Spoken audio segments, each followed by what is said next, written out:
ओम सर्वस्वरूपे सर्वे सर्वशक्ति समन्विते भविस्त्राय no Durga Devi नमस्तुते।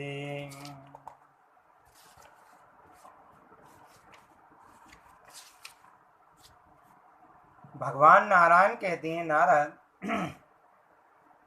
तदंतर भगवान श्री हरि का ध्यान करके देवराज इंद्र ने बृहस्पति को आगे करके संपूर्ण देवताओं के साथ ब्रह्मा की सभा के लिए प्रस्थान किया। वे शीघ्र ही वहां पहुंच गए। सबको ब्रह्मा जी के दर्शन हुए।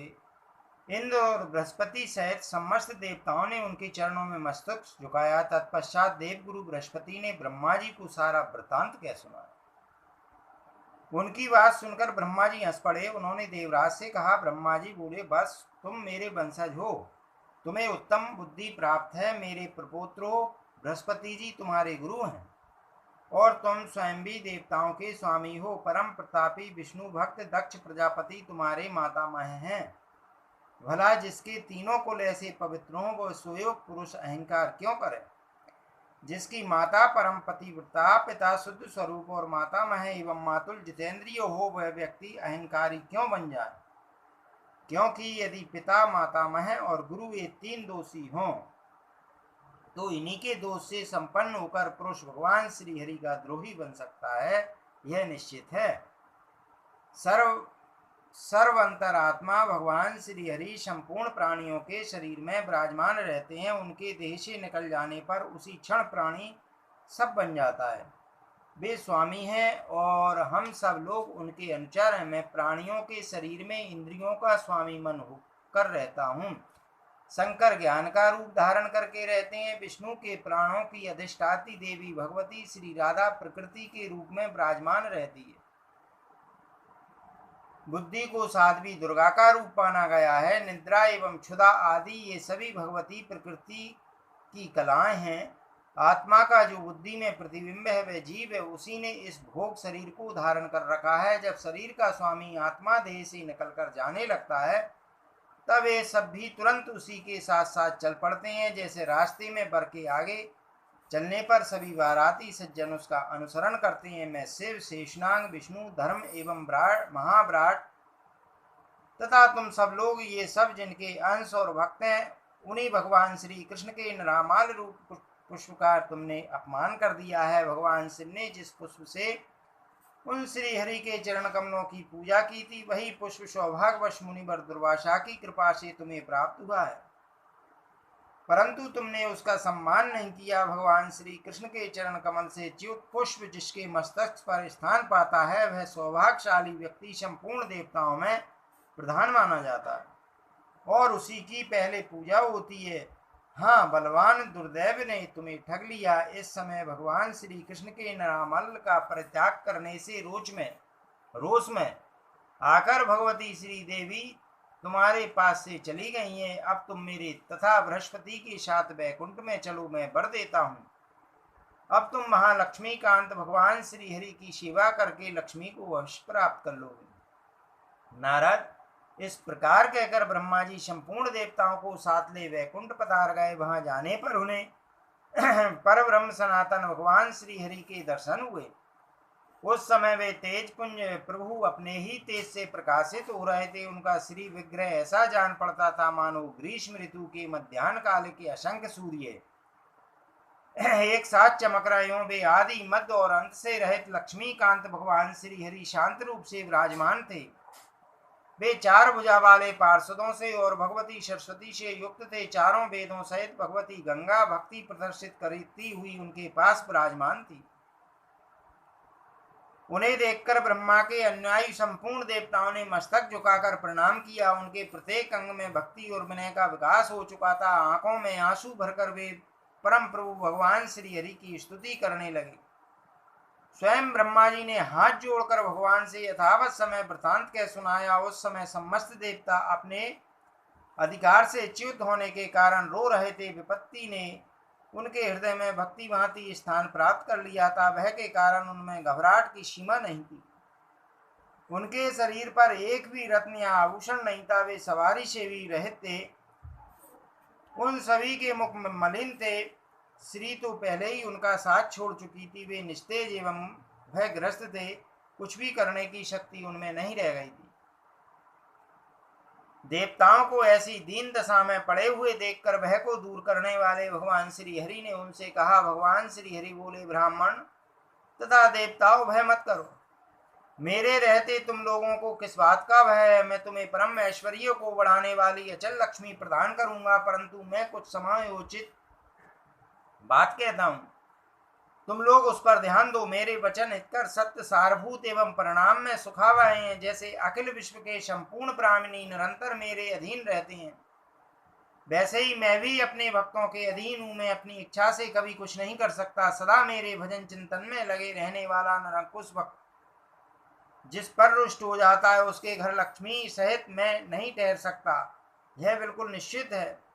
मुनिवर दुर्वासा महाभाग शंकर के अंश एवं वैष्णव पुरुष हैं। उनके हृदय में मेरे प्रति अटूट श्रद्धा भी है। उन्होंने तुम्हें शाप दे दिया है, अतएव तुम्हारे घर से लक्ष्मी सहित मैं चला आया हूँ, क्योंकि जहाँ शंख ध्वनि नहीं होती, तुलसी का निवास नहीं रहता, शंकर की पूजा नहीं होती तथा ब्राह्मणों को भोजन नहीं कराया जाता, वहां लक्ष्मी नहीं रहती। ब्राह्मण तथा देवताओं, जिस स्थान पर मेरे भक्तों की निंदा होती है, वहां रहने वाली महालक्ष्मी के मन में अपार क्रोध उत्पन्न हो जाता है, अतः वे उस स्थान को छोड़कर चल देती हैं। जो मेरी उपासना नहीं करता तथा एकादशी और जन्माष्टमी के दिन अन्न खाता है, उस मूर्ख व्यक्ति के घर से भी लक्ष्मी सदा चली जाती है। जो मेरे नाम का तथा अपनी कन्या का विक्रय करता है एवं जहाँ अतिथि भोजन नहीं पाता, उस घर को त्याग कर मेरी प्रिया लक्ष्मी अन्यत्र चली जाती है। जो ब्राह्मण पुष्पांजलि के उधर से उत्पन्न हुआ अथवा पुष्पांजलि का पति है, उसे महापापी कहा गया है, उसके घर लक्ष्मी नहीं ठहर सकती। जो ब्राह्मण बैल जोतता है, वह कमलालया भगवती लक्ष्मी का प्रेम भाजन नहीं हो सकता, अतः उसके यहाँ से वे चल देती हैं। जो अशुद्ध हृदय क्रूर हिंसक और निंदक है, उस ब्राह्मण के हाथ का जल पीने में भगवती लक्ष्मी डरती है, अतः उसके घर से वे चल देती हैं। जो शूद्रों से यज्ञ कराता है, कायर व्यक्तियों का अन्न खाता है, निष्प्रयोजन तृण तोड़ता है, नखों से पृथ्वी को कुरेदता रहता है, जो निराशावादी है, सूर्योदय के समय भोजन करता है, दिन में सोता है, मैथुन करता है, और जो सदाचारहीन है, ऐसे मूर्खों के घर से मेरी प्रिया लक्ष्मी चली जाती है। जो अल्पज्ञानी व्यक्ति भीगे पैर अथवा नंगा होकर सोता है तथा निरंतर बेसिर पैर की बातें बकता रहता है, उसके घर से साध्वी लक्ष्मी चली जाती है। जो सिर पर तेल लगाकर उसी से दूसरे के अंग को स्पर्श करता है, अर्थात अपने सिर का तेल दूसरों को लगाता है तथा अपनी गोद में बाजा लेकर उसे बजाता है, उसके घर से रुष्ट होकर लक्ष्मी चली जाती है। जो द्विज व्रत उपवास संध्या और विष्णु भक्ति से हीन है, उस अपवित्र पुरुष के घर से मेरी प्रिया लक्ष्मी चली जाती है। जो ब्राह्मणों की निंदा तथा उनसे द्वेष करता है, जीवों की सदा हिंसा करता है और दया रहित है, उसके घर से जगत जननी लक्ष्मी चली जाती है। जिस स्थान पर भगवान श्री हरि की चर्चा होती है और उनके गुणों का कीर्तन होता है, वहीं पर संपूर्ण मंगलों को भी मंगल प्रदान करने वाली भगवती लक्ष्मी निवास करती है। जहाँ भगवान श्री कृष्ण का तथा उनके भक्तों का यश गाया जाता है, वहीं लक्ष्मी प्राण प्रिया भगवती लक्ष्मी सदा विराजती है। जहाँ शंकुध्वनि होती है तथा शंख शालिक राम तुलसी इनका निवास रहता है एवं उनकी सेवा वंदना और ध्यान होता है, वहाँ लक्ष्मी सदा विद्यमान रहती है।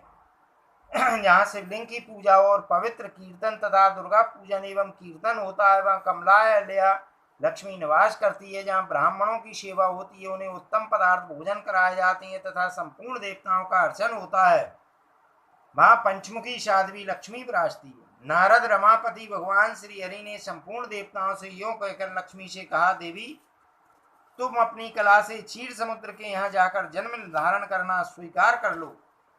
इस प्रकार लक्ष्मी से कहने के पश्चात उन जगत प्रभु ने पुनः ब्रह्मा से कहा, पद्मज तुम समुद्र का मंथन करो, उससे लक्ष्मी प्रकट होगी, तब उन्हें देवताओं को सौंप देना। मुने यों अपना प्रवचन समाप्त करके कमला कांत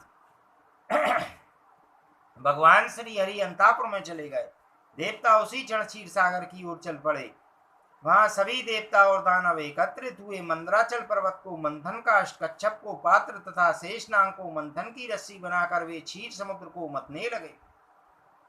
फलस्वरूप धनवंतरी, वैद, अमृत, उच्च श्रवा, घोड़ा, विविध रत्न, हाथियों में रत्न, ऐरावत, लक्ष्मी, सुदर्शन चक्र तथा वनमाला ये अमूल पदार्थ उन्हें प्राप्त हुए।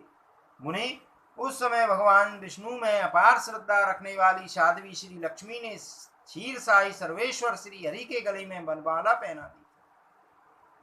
फिर देवता ब्रह्मा और शंकर के पूजा एवं स्मरण करने पर उन्होंने देवताओं के भवन पर केवल दृष्टि फैला दी। इतने में ही देवताओं ने दुर्वासा मुनि के शाप से मुक्त होकर दैत्यों के हाथ में गए हुए अपने राज को प्राप्त कर लिया। नारद, यो महालक्ष्मी की कृपा से वर पाकर वे परम सुखी हो गए। इस प्रकार महालक्ष्मी का संपूर्ण श्रेष्ठ व्याख्यान मैंने बतला दिया। इस सारभूत उपाख्यान के प्रभाव से समस्त सुख प्राप्त हो जाता है। अब पुनः तुम क्या सुनना चाहते हो? नारद जी ने कहा, प्रभु, मैं भगवान श्री हरि का मंगलमय गुणगान, अवर्णन, उत्तम ज्ञान तथा भगवती लक्ष्मी का अभिष्ट उपाख्यान सुन चुका। अब आप ध्यान और स्रोत का प्रसंग बताने की कृपा करें। भगवान नारायण कहते हैं, नारद, प्राचीन समय की बात है। देवराज इंद्र ने क्षीर समुद्र के तट पर तीर्थ में स्नान किया, 2 स्वच्छ वस्त्र पहने, एक कलश स्थापित किया और 6 देवताओं की पूजा की। वे 6 देवता हैं गणेश, सूर्य, अग्नि, विष्णु, शिव और दुर्गा। इन देवताओं की गंध, पुष्प आदि उपचारों से भक्ति पूर्वक भली भांति पूजा करने के पश्चात इंद्र ने परम ऐश्वर्य स्वरूपनी भगवती महालक्ष्मी का आह्वान किया। अपने पुरोहित बृहस्पति तथा ब्रह्मा जी के बताए अनुसार पूजा संपन्न की। मुनि, उस समय उस पवित्र देश में अनेक मुनिगण, ब्राह्मण समाज, गुरुदेव, श्रीहरि, देववृंद तथा आनंदमय ज्ञान स्वरूप भगवान शंकर विराजमान थे। नारद देवराज ने पारिजात का चंदन चर्चित पुष्प लेकर भगवती लक्ष्मी को, महालक्ष्मी का ध्यान किया और उनकी पूजा की। पूर्व काल में भगवान श्री हरि ने ब्रह्मा जी को जो ध्यान बतलाया था, उसी साम वेदोक्त ध्यान से इंद्र ने भगवती का चिंतन किया। मैं यह ध्यान तुम्हें बताता हूँ, सो सुनो। परम पूज्या भगवती महालक्ष्मी सहस्त्र दल वाले कमल की कर्णिकाओं पर विराजमान है। इनकी उत्तम कांति शरद पूर्णिमा के करोड़ों चंद्रमाओं की शोभा को हरण कर लेती है। ये परम साध्वी देवी स्वयं अपने तेज से प्रकाशित हो रही है। इन परम मनोहर देवी का दर्शन पाकर मन आनंद से खिल उठता है। ये मूर्तिमती होकर संतप्त सुवर्ण की शोभा को धारण किए हुए रत्नमय भूषण इनकी छवि बढ़ा रहे हैं। इन्होंने पीतांबर पहन रखा है। इन प्रसन्न वदन वाली भगवती महालक्ष्मी के मुख पर मुस्कान छा गई। ये सदा युवावस्था से संपन्न रहती है। इनकी कृपा से संपूर्ण संपत्तियां सुलभ हो जाती हैं। ऐसी कल्याण स्वरूपनी भगवती महालक्ष्मी की मैं उपासना करता हूँ। नारद, इस प्रकार ध्यान करके ब्रह्मा जी के आज्ञानुसार 16 प्रकार के उपचारों से देवराज इंद्र ने असंख्य गुणों वाली उन भगवती महालक्ष्मी की पूजा की। प्रत्येक वस्तु को भक्ति पूर्वक मंत्र पढ़ते हुए विधि के साथ समर्पण किया। अनेक प्रकार की उत्तम वस्तुएं प्रचुर मात्रा में उपस्थित की। पूजा के मंत्र इस प्रकार हैं। भगवती महालक्ष्मी जो अमूल रत्नों का सार है तथा विश्वकर्मा जिनके निर्माता हैं, ऐसा यह विचित्र आसन स्वीकार कीजिए। कमलालय इस शुद्ध गंगा जल को सब लोग मस्तक पर चढ़ाते हैं। सभी को इसे पीने की इच्छा लगी रहती है। पाप रूपी ईंधन को जलाने के लिए यह अग्नि स्वरूप है। आप इसे पाद रूप में स्वीकार करें। पंचवासनी शंख में पुष्प, चंदन, दूर्वा आदि श्रेष्ठ वस्तुएं तथा गंगा जल रखकर अर्घ प्रस्तुत करें। इसे ग्रहण कीजिए। श्री हरि प्रिय यह उत्तम गंध वाले पुष्पों से सुवासित तेल तथा सुगंध पूर्ण आमल की चूर्ण शरीर की सुंदरता बढ़ाने का परम साधन है। आप इस स्नानोपयोगी वस्तु को स्वीकार करें। देवी, इन कपास तथा रेशम के सूत से बने हुए वस्त्रों को आप ग्रहण कीजिए। देवी, यह भूषण रत्न और सुवर्ण का विकृत रूप है। इसे धारण करने से शरीर की शोभा अतिशय बढ़ जाती है। संपूर्ण सुंदरता का परम कारण है। पहनते ही शोभा निखर उठती है। अतः परम शोभते होने के लिए आप इसे ग्रहण कीजिए। श्री कृष्ण कांते वृक्ष का रस चूसकर इस रूप में परिणित हो गया है। इसमें सुगंधित द्रव्य मिला दिए गए हैं। ऐसा यह पवित्र धूप स्वीकार कीजिए। देवी, शुभदायी और सुगंधित यह चंदन सेवा में समर्पित है। स्वीकार करें। सुरेश्वरी, जो जगत के लिए चक्षु स्वरूप है, जिसके सामने अंधकार टिक नहीं सकता तथा जो सुखपूर्वक ऐसे इस प्रज्वलित दीप को स्वीकार कीजिए। देवी, यह नाना प्रकार का उपहार स्वरूप नैवेद्य अत्यंत स्वादिष्ट है, इसमें विविध रस भरे हैं, स्वीकार कीजिए देवी। अन्न को ब्रह्म स्वरूप माना गया है, प्राण की रक्षा इसी पर निर्भर है, तुष्टि और पुष्टि प्रदान करने वाला इसका सहज गुण है, आप इसे ग्रहण कीजिए महालक्ष्मी। यह उत्तम पका अन्न चीनी और घृत से युक्त है, अगहनी चावल से तैयार है, इसे आप स्वीकार कीजिए देवी। शर्करा और घृत में सिद्ध किया हुआ परम मनोहर एवं स्वादिष्ट स्वास्तिक नामक नैवेद्य है, इसे आपकी सेवा में समर्पित किया है, स्वीकार करें। अच्युत प्रिय, ये अनेक प्रकार के सुंदर पके हुए फल हैं तथा सुरभि गऊओं के स्तन से निकला हुआ मृत्यु लोक के लिए अमृत स्वरूप परम सुस्वाद दुग्ध है, इन पदार्थों को ग्रहण कीजिए देवी। ईख के स्वाद भरे रस को अग्नि पर पका कर बनाया गया है, गुड़ है, इसे स्वीकार कीजिए देवी। जो गेहूं आदि के चूर्ण से तैयार किया हुआ है, मिष्ठान है, गुड़ और घृत के साथ अग्नि पर यह सिद्ध किया गया है, इसे आप स्वीकार करें। धान के चूर्ण से बनाए गए स्वस्तिक आदि चिन्हों से युक्त इस पका अन्न को भक्ति पूर्वक आपकी सेवा में समर्पित किया है, स्वीकार कीजिए। कमले शीतल वायु प्रदान करने वाला यह व्यंजन तथा स्वच्छ चमन उष्ण काल के लिए परम सुखदायी है, इसे ग्रहण कीजिए, इसे ग्रहण कीजिए। यह उत्तम तांबूल कर्पूर आदि सुगंधित वस्तुओं से सुवादित एवं जिह्वा को स्फूर्ति प्रदान करने वाला है, इसे आप स्वीकार कीजिए देवी। प्यास को शांत करने वाला अत्यंत शीतल सुवासित एवं जगत के लिए जीवन स्वरूप है, जल स्वीकार कीजिए देवी। विविध ऋतुओं के पुष्पों से गूंथी गई असीम शोभा की आश्रय तथा देवराज के लिए भी परम प्रिय इस माला को स्वीकार करें। यह शुद्धि प्रदान करने वाला समस्त मंगलों का भी मंगल सुगंधित वस्तुओं से संपन्न दिव्य चिंतन आपकी सेवा में समर्पित है, स्वीकार कीजिए। कृष्ण कांते है पवित्र तीर्थ जल स्वयं शुद्ध तथा अन्न को भी सदा शुद्ध करने वाला है, इसे आप आचमन के रूप में स्वीकार करें देवी। है अमूल रत्नों से बनी हुई सुंदर सैया वस्त्र और आभूषणों से सजाई गई है, पुष्प और चंदन से चर्चित, इसे आप स्वीकार करें देवी। यही नहीं किंतु पृथ्वी पर जितने भी अपूर्व द्रव्य शरीर को सजाने के लिए परम उपयोगी हैं वे दुर्लभ वस्तुएं भी आपकी सेवा में उपस्थित हैं, इन्हें स्वीकार करें। मुनि देवराज इंद्र ने सूत्र रूप मंत्र को पढ़कर भगवती महालक्ष्मी को उपयुक्त दिव्य समर्पण करने के पश्चात भक्ति पूर्वक विधि सहित उनके मूल मंत्र का 10 लाख जप किया, जिसके फलस्वरूप उन्हें मंत्र सिद्धि प्राप्त हो गई है। मूल मंत्र सभी के लिए कल्पवृक्ष के समान है, ब्रह्मा जी की कृपा से यह उन्हें प्राप्त हुआ है। पूर्वज में श्री बीज, श्रीम, माया बीज, ह्रीम, काम बीज, क्लीम और वाणी बीज एम का प्रयोग करके कमलवासिनी इस शब्द के अंत में डेंग विभक्ति लगाने पर अंत में स्वाहा शब्द जोड़ दिया जाता है। ओम श्रीम ह्रीम क्लीम एम कमलवासिनी स्वाहा। यही इस मंत्र राज का स्वरूप है। कुबेर ने इसी मंत्र से भगवती महालक्ष्मी जी की आराधना करके परम ऐश्वर्य प्राप्त किया है। इसी मंत्र के प्रभाव से तक्षशा वर्णी मनु को राजाधिराज की पदवी प्राप्त हुई है तथा मंगल 7 द्वीपों के राजा हुए हैं। नारद, प्रियव्रत, उत्तानपाद तथा राजा केदार इन सिद्ध पुरुषों को राजेंद्र कहलाने का सौभाग्य इसी मंत्र ने दिया है। इस मंत्र के सिद्ध हो जाने पर भगवती महालक्ष्मी ने इंद्र को दर्शन दिए। उस समय वे वरदायिनी सर्वोत्तम रत्न से निर्मित विमान पर विराजमान थी, उनके तेज से सप्तद्वीपवती पृथ्वी व्याप्त थी। उनका श्री विग्रह ऐसा प्रकाशमान था मानो श्वेत चंपा का पुष्प रत्नमय भूषण उनकी शोभा बढ़ा रहे थे। उनके मुख पर मुस्कान छाई थी, भक्तों पर कृपा करने के लिए वे परम आतुर थीं।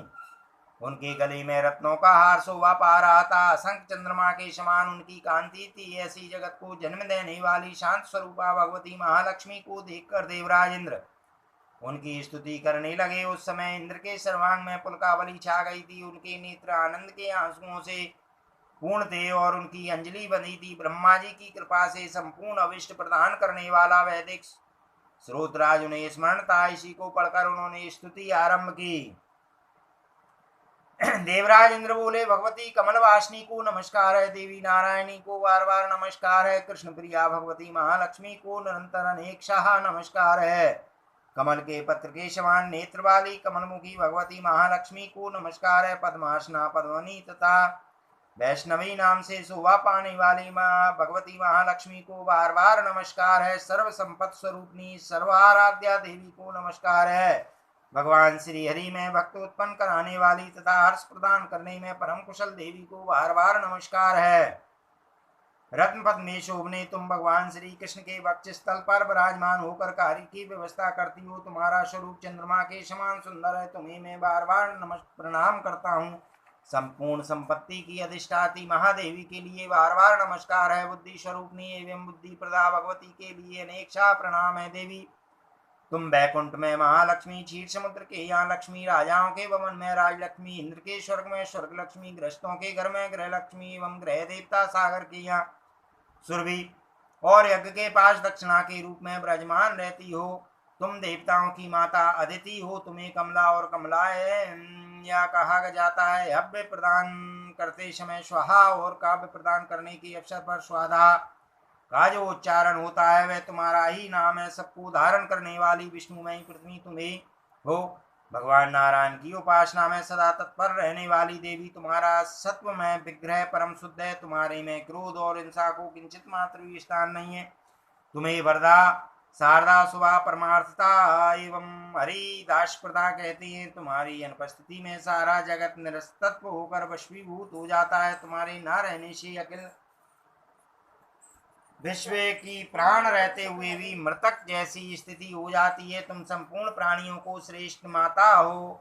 सबके बांधव रूप में तुम्हारा ही पधारना हुआ है। तुम्हारी ही कृपा से धर्म, अर्थ, काम और मोक्ष प्राप्त होते हैं। जिस प्रकार बचपन में दूध मुहे बच्चों के लिए माता है, वैसे ही तुम अखिल जगत की जननी होकर सबकी सभी अभिलाषाएं पूर्ण किया करती हो। स्तनपाई बालक माता के न रहने पर भागवश जी भी सकता है, परंतु तुम्हारे बिना कोई भी नहीं जी सकता है बिल्कुल निश्चित है। अंबिके सदा प्रसन्न रहना तुम्हारा स्वाभाविक गुण है, अतः मुझ पर प्रसन्न हो जाओ सनातनी।